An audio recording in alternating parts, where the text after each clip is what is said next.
Shalom, selamat hari Minggu Bapak Ibu Saudara-saudari sekalian. Senang sekali di kesempatan pagi hari ini kita bisa bersama-sama datang merenungkan kebenaran firman Tuhan.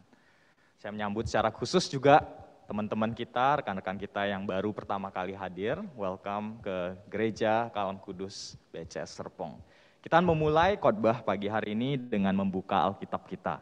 Saya mengundang lektor untuk membacakan bagian firman Tuhan dari 1 Korintus 15 ayat 1 sampai 11. Bapak Ibu, rekan-rekan semua bisa membuka ke bagian ini. 1 Korintus 15 ayat 1 sampai 11.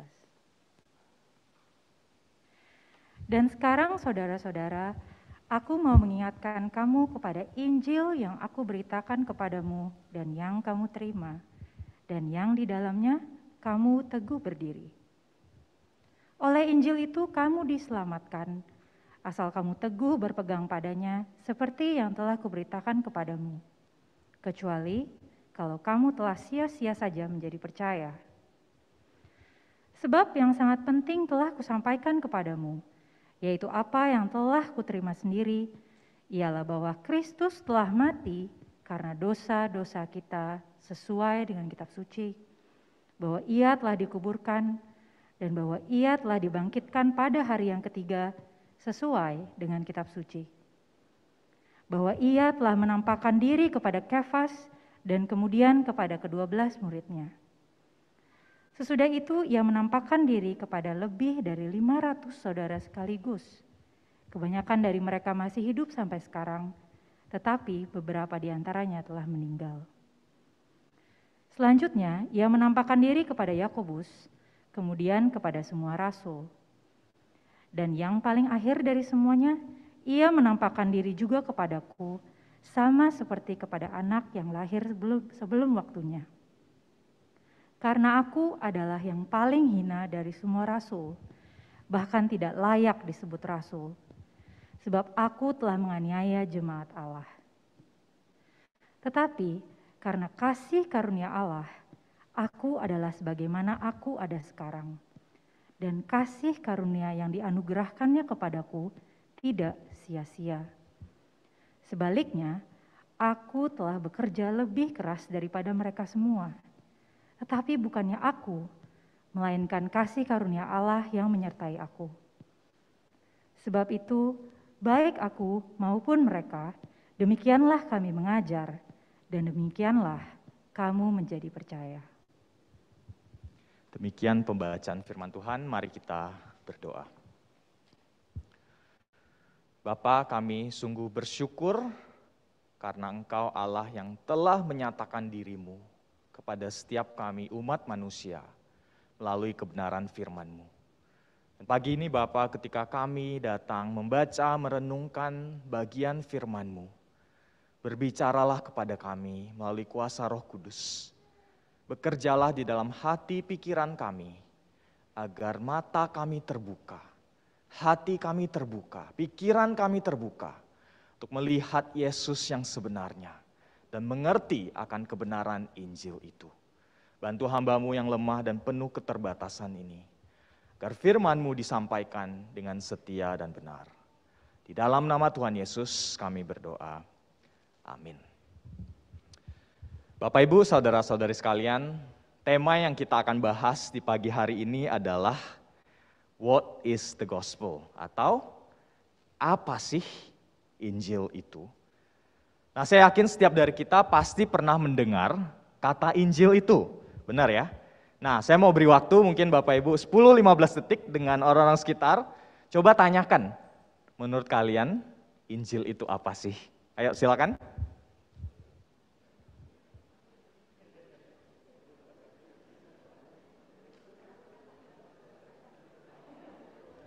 Coba dengarkan baik-baik ya apa jawaban dari orang di kiri kanan saudara. Kalau belum kenal boleh kenalan dulu.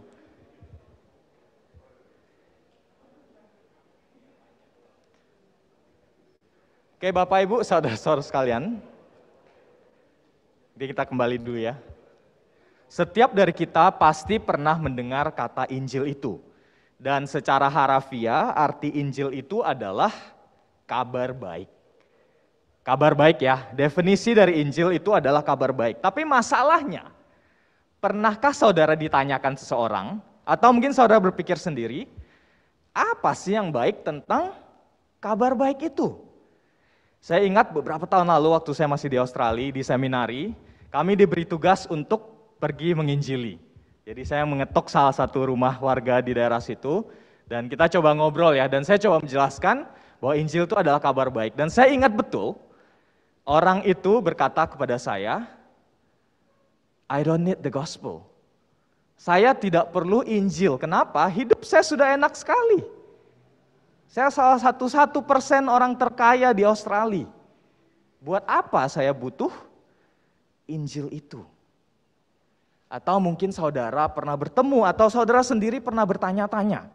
Kalau Injil itu adalah kabar baik, kalau Injil mengajarkan kalau Tuhan kita begitu baik, kenapa saya tidak merasakannya dalam kehidupanku? Kalau memang Tuhan berkuasa, kenapa buktinya saya sudah berdoa begitu lama, Tuhan tidak menjawabnya? Apakah Tuhan itu benar-benar ada? Buktinya saya bertemu dengan orang-orang Kristen yang kok seperti ini. Pernahkah saudara merasakan sebagai orang Kristen satu kekeringan dalam kehidupan ini? Tidak merasakan sukacita, tidak ada semangat. Saudara mungkin kecewa dengan Tuhan. Nah saudara, saya yakin setiap dari kita pasti pernah mengalami masa seperti itu. Saya sendiri juga pernah. Nah pertanyaannya kembali saudara, kalau Injil itu baik,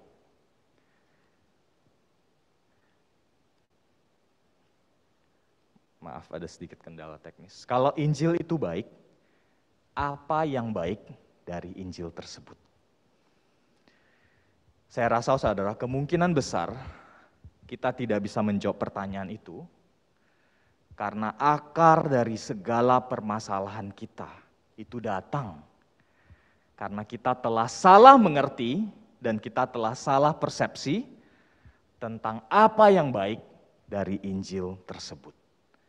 Pagi hari ini saya mengajak kita bersama-sama merenungkan satu bagian Alkitab yang memaparkan kepada kita dengan jelas apa sebenarnya Injil itu. Dan mengapa Injil adalah sungguh kabar baik bagi saudara dan saya, dan juga bagi orang Australia itu yang merasa dia tidak memerlukan Injil.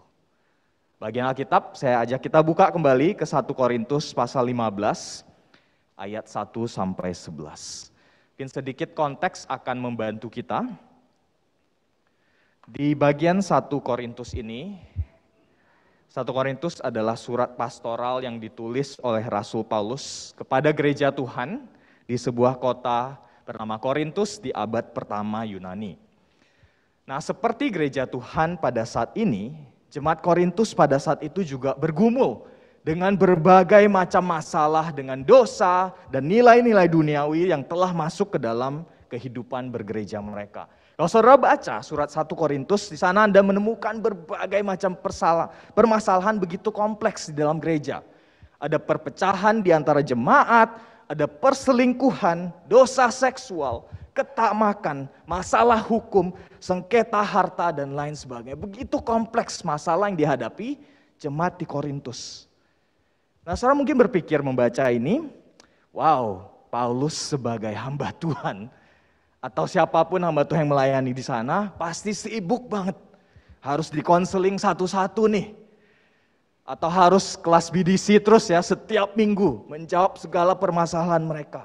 Atau mungkin Paulus harus terjun ke tengah-tengah kehidupan jemaat, menjadi penengah dari konflik-konflik yang ada. Pasti sibuk sekali. Nah, perhatikan saudara, di surat 1 Korintus ini, apa solusi yang Paulus berikan? Menarik sekali. Paulus memberikan satu jawaban kepada mereka, satu solusi. Yang sejak dari awal surat 1 Korintus ini telah ia paparkan, yaitu Injil salib Kristus. Di next slide perhatikan di pasal 2 ayat kedua, Paulus berkata, sebab aku telah memutuskan untuk tidak mengetahui apa-apa di antara kamu selain Yesus Kristus, yaitu Dia yang disalibkan. Tidak mau tahu apa-apa lagi selain pemberitaan akan Injil Yesus Kristus. Mengapa saudara? Karena Paulus sadar dan dia tahu bahwa akar dari banyak masalah yang kita hadapi dalam kehidupan iman kita, itu datang karena kita belum mengerti atau kita salah persepsi tentang apa Injil tersebut. Nah, di pasal 15, di bagian Alkitab yang baru saja tadi telah dibacakan, Paulus memaparkan ulang, mengingatkan mereka sekali lagi apa Injil yang telah ia beritakan dan telah mereka dengar. Kita mulai dari ayat 1, saya akan membacanya. Aku mau mengingatkan kamu kepada Injil yang aku beritakan kepadamu dan yang kamu terima, dan yang di dalamnya kamu teguh berdiri. Nah, setelah itu dia mulai memaparkan apa Injil itu. Saudara sekalian, di pagi hari ini saya mengajak kita melihat secara singkat saja 3 aspek penting tentang Injil tersebut dan mengapa hal tersebut sangat penting juga bagi kita sekarang sebagai umat Tuhan di abad ke-21. Hal pertama, poin pertama yang harus kita ingat adalah berita Injil terutama adalah tentang Yesus, bukan tentang kita. Saudara, di awal khotbah ini saya bertanya, menurut saudara, apa sih definisi Injil itu? Kita tidak ada waktu ya mungkin untuk semua mendengarkan jawaban, tapi saya rasa jawaban umumnya adalah Injil adalah tentang keselamatan yang kita terima. Injil adalah tentang pengampunan dosa. Atau Injil adalah tentang kita bisa masuk surga. Atau Yesus yang mati bagiku, Tuhan yang begitu baik mengasihi kita dan lain sebagainya. Saudara, memang semua jawaban itu benar, tidak salah. Tapi perhatikan apa kata Paulus di sini, di ayat 3 dan 4. Apa yang Paulus katakan tentang berita Injil itu? Saya akan bacakan ayat 3 dan 4, saudara perhatikan baik-baik apa kata-kata yang Paulus katakan. Sebab yang sangat penting telah kusampaikan kepadamu, yaitu apa yang telah kuterima sendiri, ialah bahwa Kristus telah mati karena dosa-dosa kita sesuai dengan kitab suci. Bahwa ia telah dikuburkan, bahwa ia telah dibangkitkan pada hari yang ketiga sesuai dengan kitab suci. Perhatikan saudara, 3 kata kunci dipakai di sini untuk merangkum apa Injil itu. Ia mati, ia dikuburkan, dan ia dibangkitkan. Mengapa saudara? Karena Paulus ingin mengingatkan sekali lagi kepada kita bahwa fokus utama dari Injil adalah tentang kematian dan kebangkitan Kristus. Kematian dan kebangkitan Kristus. Nah, saudara mungkin berpikir, kenapa kematian Yesus penting? Perhatikan sekali lagi kata Paulus di ayat ketiga, karena dosa-dosa kita. Saudara, Alkitab menjelaskan bahwa permasalahan terbesar umat manusia sejak zaman dahulu kala sampai sekarang itu bukan masalah ekonomi. Itu bukan masalah kita ini lemah, atau banyak penyakit dan lain sebagainya. Sejak dari awal mulanya masalah terbesar manusia adalah dosa. Yaitu keinginan mendasar dari setiap manusia untuk menentang apa yang pencipta kita katakan. Keinginan mendasar kita untuk memisahkan diri dari Tuhan sumber kehidupan itu. Dan oleh karena itu tidak heran dikatakan bahwa upah dosa adalah maut atau kematian itu sendiri. Nah, yang menarik di sini Paulus mengatakan bahwa kematian Yesus itu berbeda dan istimewa. Kenapa? Karena ia mati bukan bagi dosanya sendiri, tapi bagi dosa-dosa kita. Tuhan Yesus adalah Tuhan sendiri yang datang ke dunia ini. Satu pribadi satu-satunya yang tanpa dosa. Tapi ia menanggung dosa dan pelanggaran kita. Mati di atas kayu salib menjadi penebus bagi umat manusia. Ia yang sempurna dan tanpa dosa, mati menjadi pengganti kita, umat manusia. Saudara, kematian Kristus berbeda dengan kematian kita. Karena ia sempurna dan tanpa dosa. Dan oleh karena itu, ia bisa menjadi penebus bagi kita. Aspek pertama, mengapa kematian itu penting. Tapi yang kedua, mengapa kebangkitan Kristus penting. Terus sekalian ketika kita berbicara tentang Injil, saya juga nggak dengar ya tadi jawaban saudara. Kebangkitan Kristus itu sesuatu yang seringkali kita lupakan atau kita abaikan. Kita sering berfokus ya memang Injil adalah tentang kematian Yesus di atas kayu salib yang menghapus dosa-dosa kita. Tapi pernahkah saudara berpikir, kenapa, apa relevansinya, kenapa Yesus harus bangkit? Karena kebangkitannya saudara menunjukkan bahwa Yesus benar-benar berkuasa atas maut itu sendiri. Bahwa ada kehidupan setelah kematian. Yesus bukan omong kosong, menjanjikan segala sesuatu. Dan oleh karena itu kebangkitannya atas kematian membuktikan kuasanya. Kebangkitan Yesus menyatakan kuasanya sebagai Raja, bukan hanya atas kehidupan ini, tapi juga kehidupan kekal. Karena ia berkuasa atas maut. Dengan kata lain saudara, kematian Kristus menunjukkan kasih-Nya bagi kita. Namun kebangkitan Kristus menunjukkan kuasanya atas kehidupan kita. Dua hal ini adalah aspek yang tidak terpisahkan. Bagi Paulus, next slide. Berita Injil adalah kabar baik. Karena Yesus Sang Raja melalui kematian dan kebangkitannya telah menebus dosa manusia, mengalahkan maut, dan menawarkan keselamatan bagi seluruh umat manusia. Setelah kita kembali lagi kepada definisi Injil yang tadi kita sebutkan. Apa bedanya antara definisi Paulus dengan kita? Saya rasa bakal mirip ya, serupa tapi tidak sama. Ada perbedaan tipis. Dan kemungkinan besar perbedaannya terletak pada fokusnya. Siapa subjek utama dari berita Injil itu? Bukan kita saudara, tapi tentang Yesus. Seorang teolog Perjanjian Baru bernama Brian Rosner berkata seperti ini.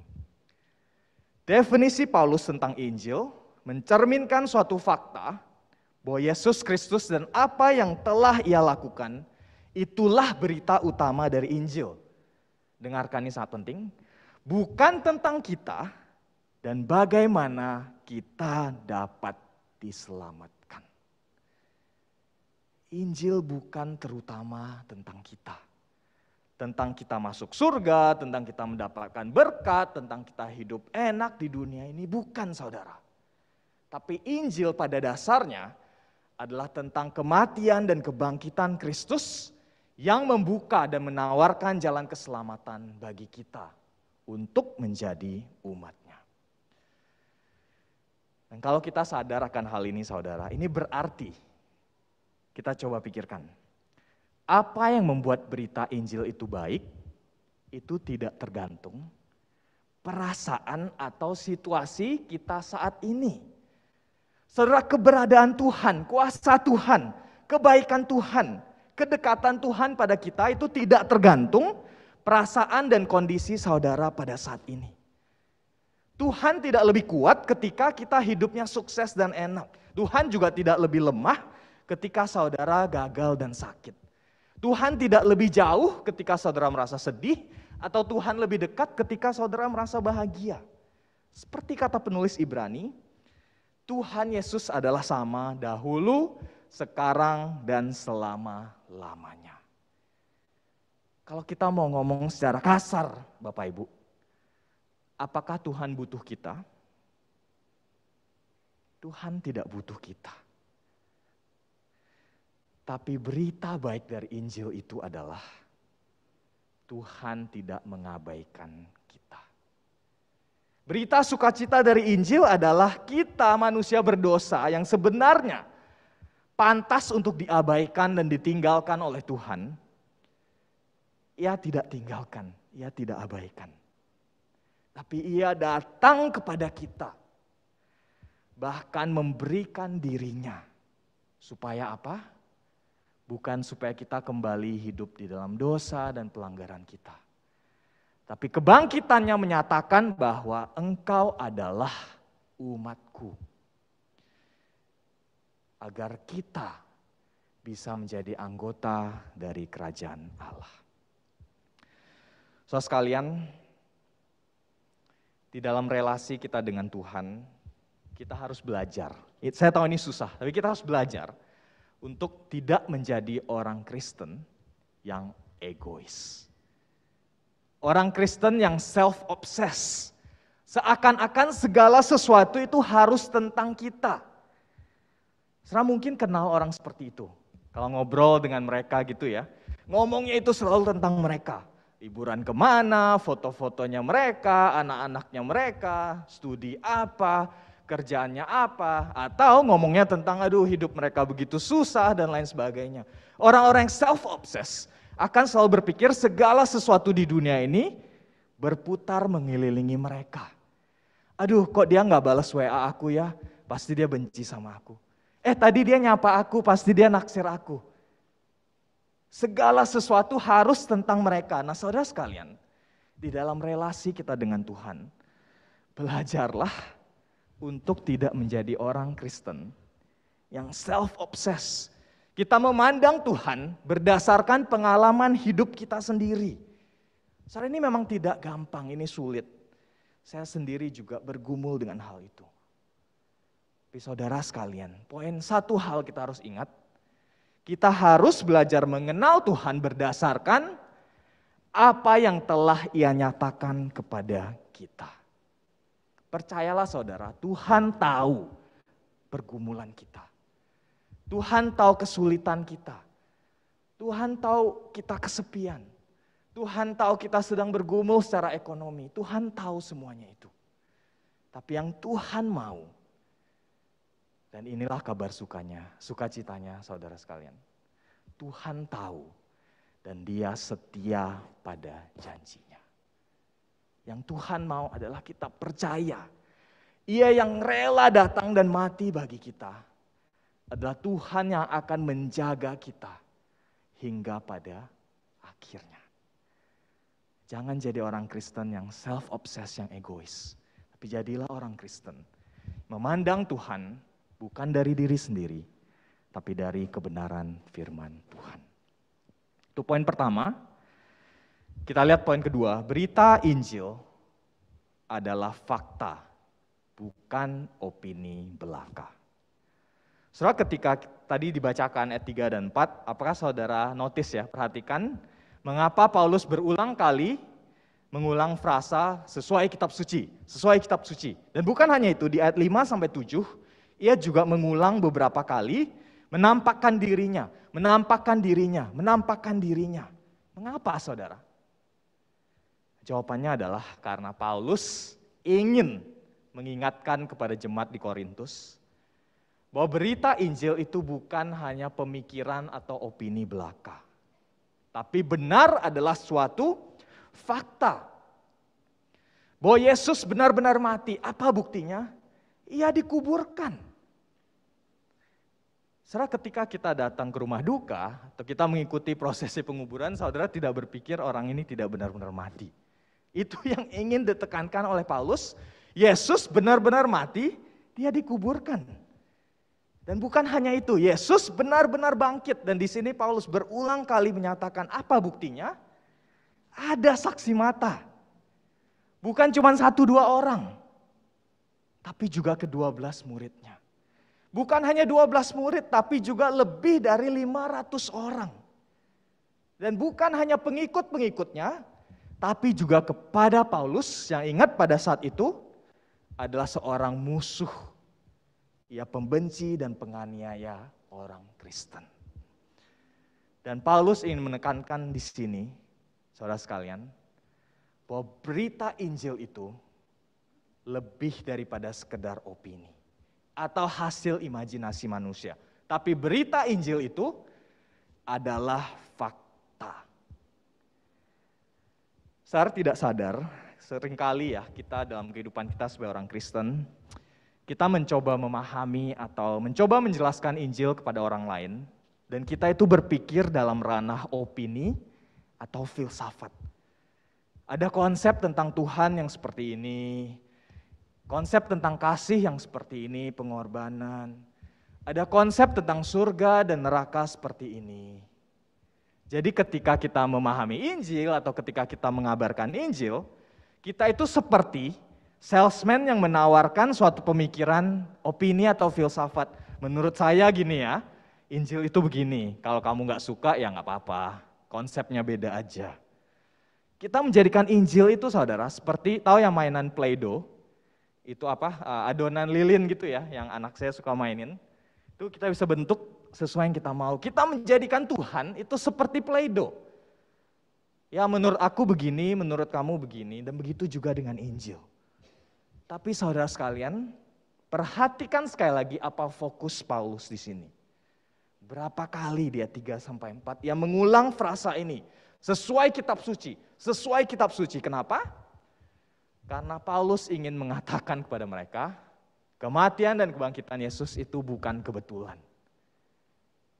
Kematian dan kebangkitan Yesus adalah sesuatu yang telah dinubuatkan sepanjang sejarah bangsa Israel, beratus-ratus tahun yang lalu, beribu-ribu tahun yang lalu, bahwa suatu hari kelak akan ada solusi atas masalah dosa. Tuhan datang sendiri ke dunia ini menyelesaikan masalah terbesar kita. Sejak dunia diciptakan hingga pada saat itu dan hingga pada saat ini, Tuhan berkuasa atas sejarah. Tidak ada satu hal pun yang terjadi di luar rencana Tuhan. Perhatikan di ayat 5-7. Paulus juga berulang kali mengatakan, ia menampakkan diri. Kenapa sih Paulus nggak ngomong sekali aja gitu ya? Ngerti Paulus? Kenapa dia ulang-ulang terus?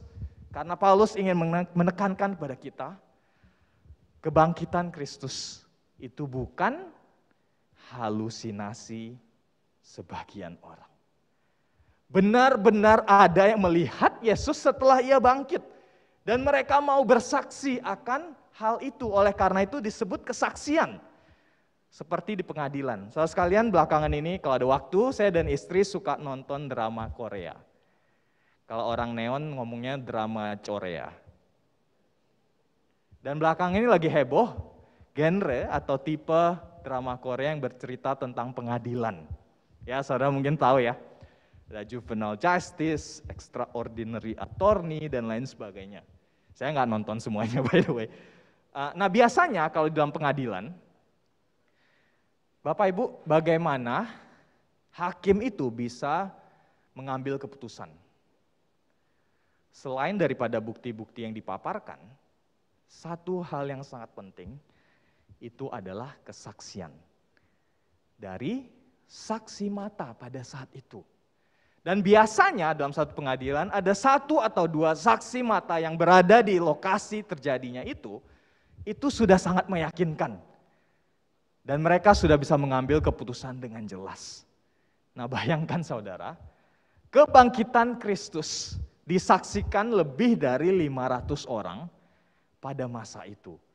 Dan tidak semuanya itu adalah pengikut Yesus. Ada orang-orang lain juga. Kalau memang Kristus tidak benar-benar bangkit secara real, lebih dari 2000 tahun sudah berlalu. Pasti sampai hari ini sudah ada fakta yang bisa membuktikan bahwa Yesus tidak benar-benar bangkit. Saudara sekalian, Injil adalah fakta, bukan opini belaka. Dan ini mengingatkan kepada kita sebagai orang Kristen, ingatlah, iman percaya kita itu bukan iman yang buta. Iman percaya kita adalah iman yang berdasarkan pada fakta. Nah, apa implikasinya ini saudara? Kalau memang Injil adalah fakta, bukan hanya opini atau filsafat. Apa implikasinya? Ini berarti berita Injil itu sebagai fakta hanya ada dua pilihan. Harus diterima sepenuhnya atau kita tolak sepenuhnya. Tidak ada jalan tengah, saudara. Fakta itu tidak untuk diinterpretasi ulang sesuai dengan perasaan kita. Fakta itu tidak untuk dimanfaatkan untuk keperluan kita. Tidak untuk diubah-ubah sesuai perkembangan zaman. Saya beri contoh, fakta.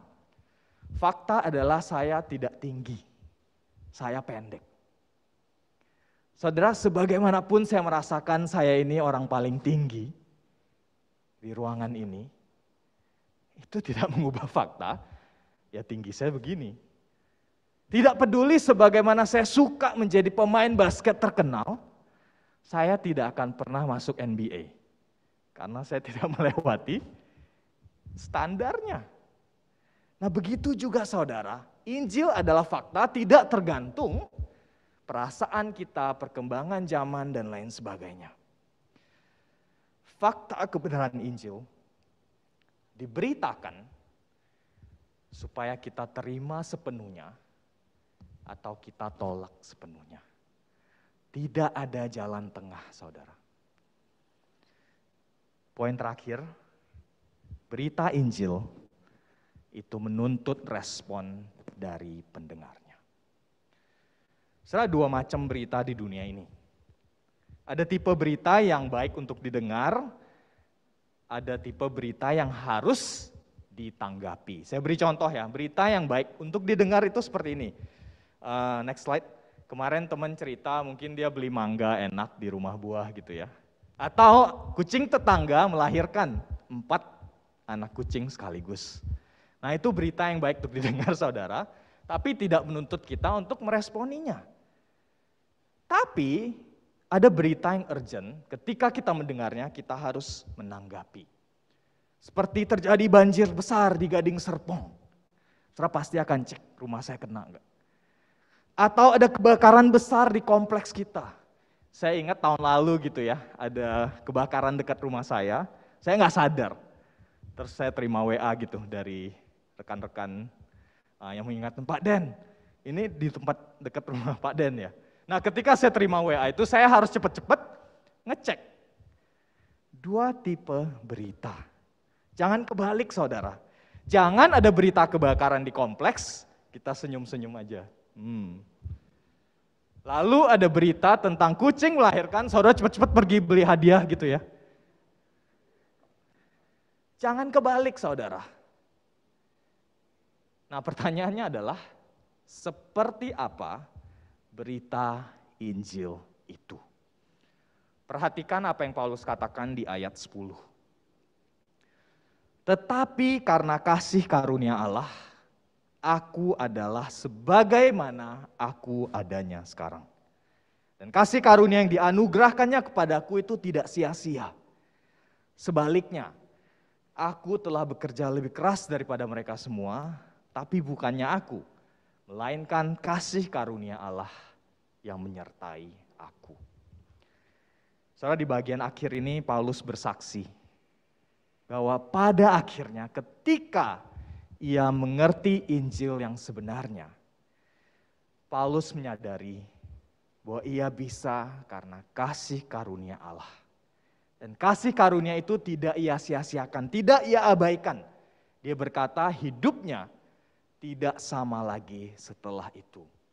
Dengan kata lain saudara, Injil mengubah hidup pendengarnya. Nah, apakah Paulus berarti setelah dia mengenal Injil hidupnya jadi orang sukses, lebih tenang, dia lebih terberkati dan lain sebagainya? Tidak, saudara.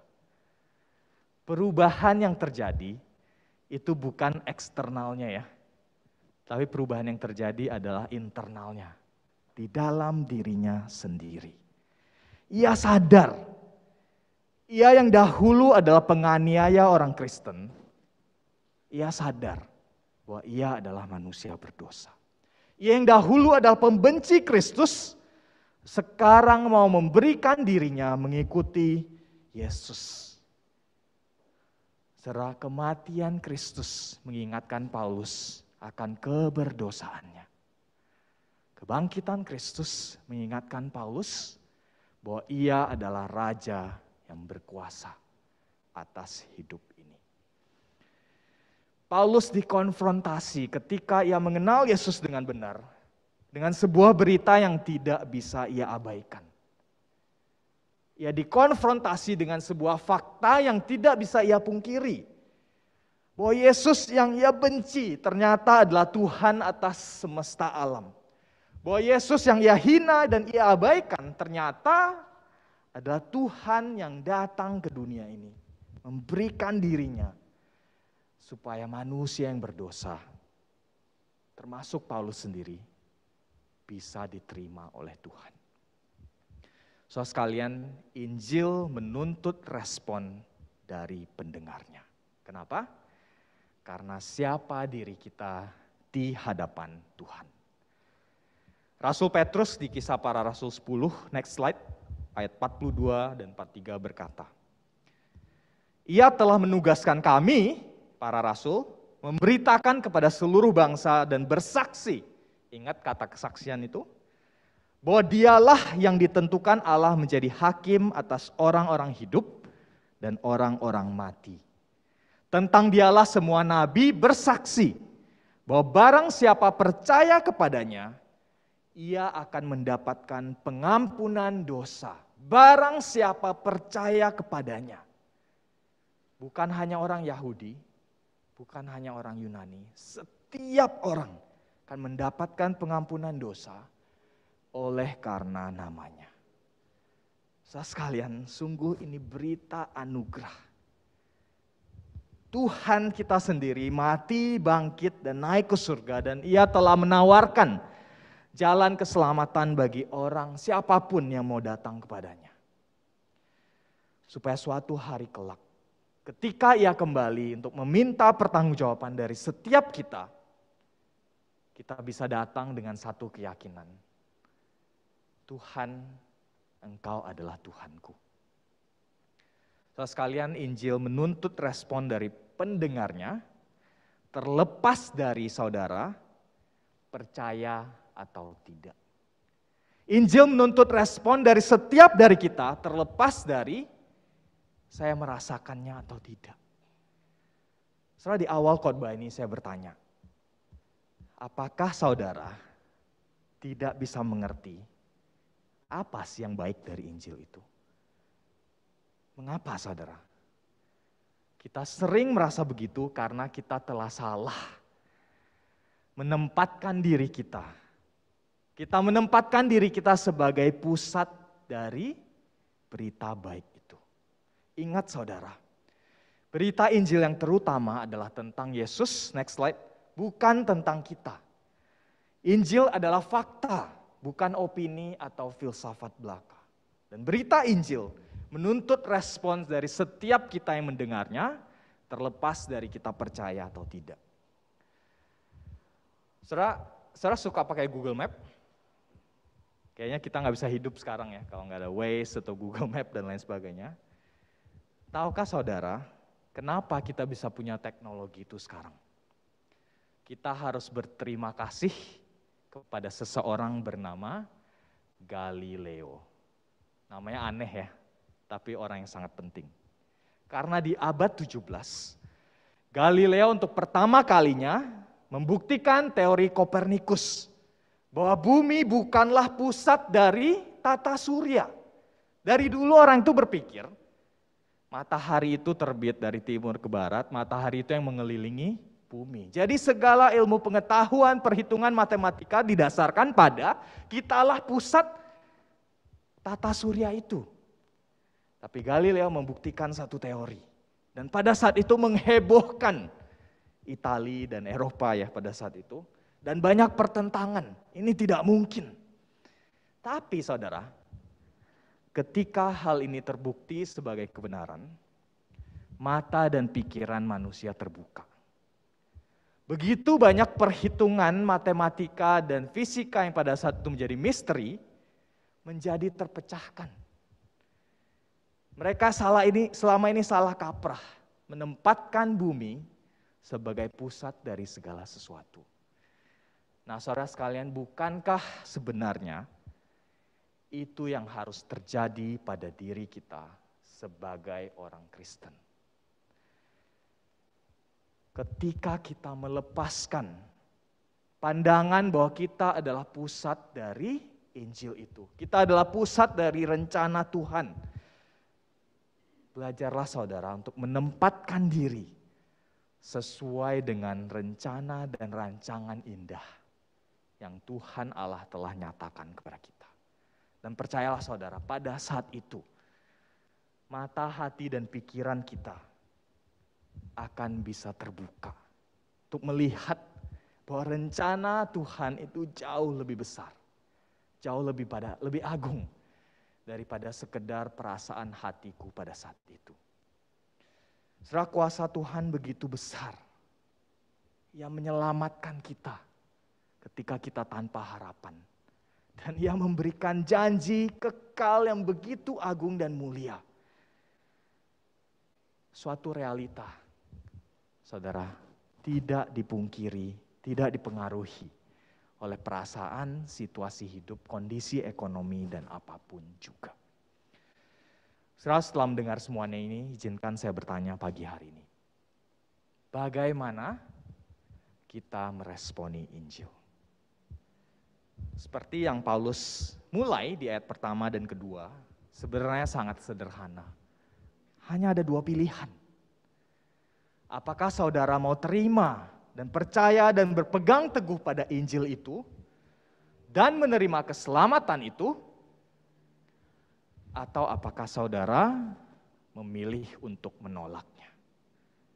Itu pilihan saudara, dan kalau iya, siapkah kita dengan konsekuensinya?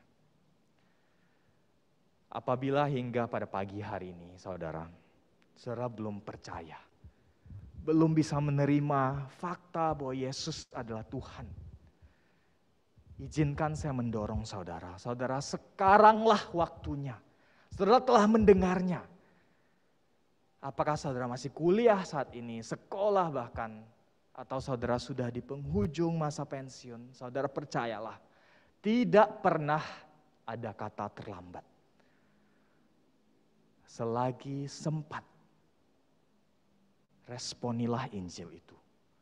Saudara, apabila masih ragu, pelajari, gumuli, temukan, jangan sia-siakan hari-hari yang berlalu tanpa kita mengenal Tuhan yang mengasihi kita. Apabila saudara bingung, tanyakan kepada rekan-rekan saudara di tempat ini. Kepada hamba Tuhan, kepada saya. Saudara telepon jam 12 malam pun kalau saudara datang, minta menjelaskan kebenaran Injil. Sebisa mungkin saya akan jelaskan. Jangan sia-siakan kesempatan itu. Dan kami sebagai gereja Kristen Kalam Kudus Serpong di tempat ini akan berusaha sebaik mungkin saudara untuk membantu saudara selangkah demi selangkah untuk mengenal Tuhan Yesus. Percayalah saudara, pada dasarnya pertobatan Kristen itu sangat sederhana. Tidak perlu ilmu yang tinggi. Yang Tuhan mau adalah kita datang kepada hadapannya, mengakui bahwa saya adalah manusia berdosa yang tidak pantas untuk diselamatkan. Langkah kedua saudara, percayalah kepada Injil Yesus Kristus. Kematian dan kebangkitannya memberikan pengharapan kepada kita.